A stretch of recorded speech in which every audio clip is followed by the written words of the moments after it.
This is the skills practice for section 11.5. We're going to find circumference of a circle. Remember, that's just the distance around a circle. So we have some word problems, 1 through 6. They ask you to find the circumference of each object. So look at number 1. We have a round swimming pool with a radius of 12 feet. Use your circumference formula, 2 times pi times r. 24 pi is your exact answer for your circumference in feet. If you want to round to the nearest hundredth, you need a calculator. So if you don't have one, get one. What is 24 times pi? Make sure you use that pi button. 75.40 is what we'll end up with. Now, either one of these answers is acceptable. The top one is in terms of pi, and that's exact. The bottom one is rounded. That's how you solve for circumference when you have the radius. What happens when you are given the diameter? Let's find the circumference of a CD with diameter of 11 centimeters. Do you even know what a CD is? So when you have the diameter given, it's way easier to calculate circumference. You don't even need a calculator. Just put that diameter in front of pi.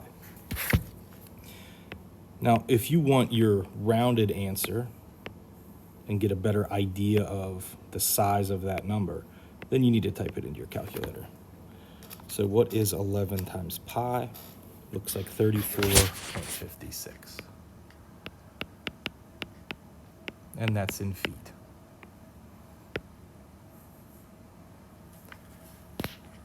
You're not going to see anything different than finding circumference when given a radius or a diameter.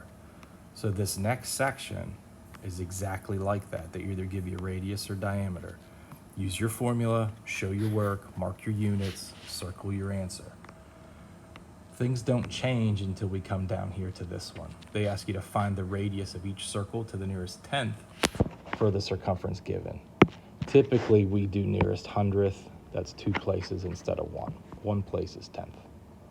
Okay, so if your circumference is 100 meters and you want the radius, here's how you're going to do every single one of these problems.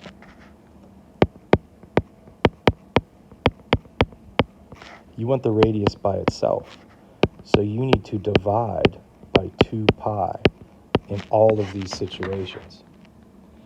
Now, if you're typing into your calculator using alpha x, that's going to give you that fraction bar. Make sure you put 100 on the top and 2 pi on the bottom, and you'll be good. If you guys are just typing in 100 divided by a number and you want 2 pi, you got to make sure you use parentheses. Okay, so really make sure you know which way you're doing it. Worst comes to worst, just put it in parentheses, that 2 pi, and you'll be fine. Okay, but I'm going to hit the alpha x. I'm going to put 100 on top. On the bottom, I'm going to put 2 times pi.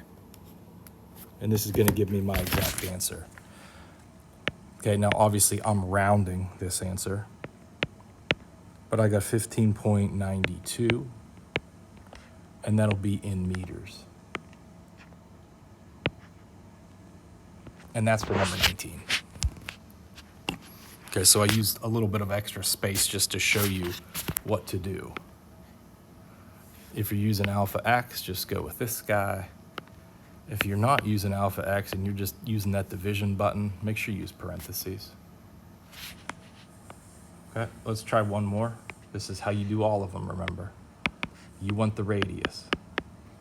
We know that the radius equals the circumference divided by 2 pi. So I'm just doing 250 on top, 2 pi on the bottom.